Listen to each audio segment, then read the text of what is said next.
Welcome to Retirement Walk. I'm Dan. I'm 62 years old and semi-retired at this point, hoping to enter full retirement probably by the end of this year or early next year.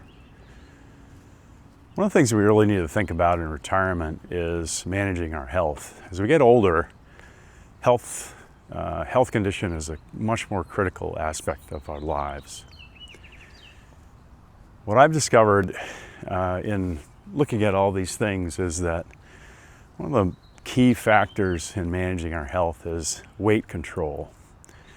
We often talk about weight in terms of weight loss, but I like to talk about it in terms of weight control, because what you're really doing is you're getting control of your weight.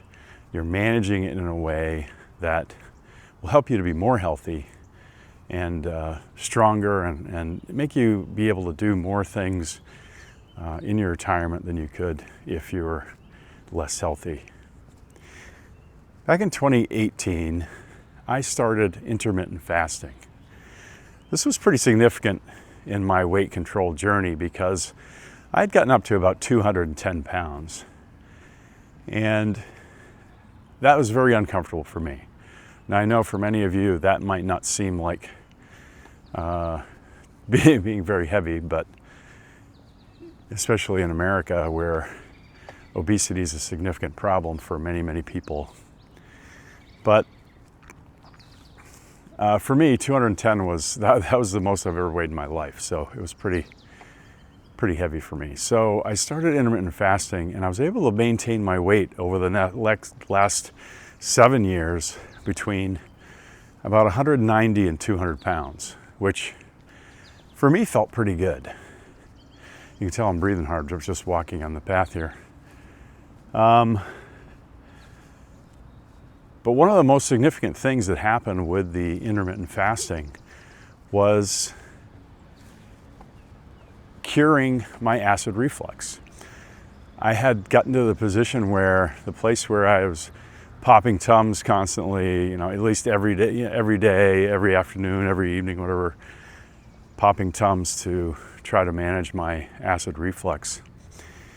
And, in our culture, we want a pill to solve our problems for us, when oftentimes it's a behavioral problem that we can solve by ourselves by simply changing our behaviors. So intermittent fasting is really, it's really so simple, because all you're doing is you're giving your body a longer period of time to process the foods that you're putting into it. And because of that, intermittent fasting can make a significant difference in the way you feel, the way your weight control, without really changing much else about your diet. I mean, when I started intermittent fasting, I didn't change the way I was eating or what I was eating. I only changed the way I was eating. Changing the way I was eating made a significant difference in my health at that time. And so I've been doing that now for 7 years. And so what I do is I stop eating at 8 o'clock in the evening, and I don't eat again until lunch, usually around 11:30. That gives my body about 16 hours or 14 hours. That gives my body 16 hours to process the food that I put into it the day before. And it has been really remarkable what has happened because of that. So when we talk about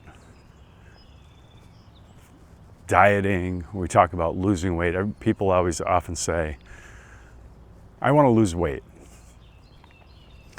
But I like to think about it in terms of weight control, not weight loss. Because weight control is a holistic approach. It's like everything I'm doing, everything I put into my mouth is about weight control and nutritional value and so forth. And so I like to think about it as weight control. And weight control is something that you can do. If you're someone who is constantly adding weight to your body, If you're putting on weight regularly, if you're putting on several pounds a month, if you're at the end of the year you weigh more than you did at the beginning of the year, it's time for you to take control of your weight. And one of the ways to do that could be for you intermittent fasting. Obviously, you need to talk with your doctor and see if that makes sense for you. But for me, it took me from my uncomfortable 210 to a more comfortable 200 to a more comfortable 190. But it kept me in that zone. I was able to stay in that zone for 7 years. I'm doing some different things right now that I'm going to be talking to you about. And one of those things is limiting processed foods. But that's another conversation that I'd love to have with you later on.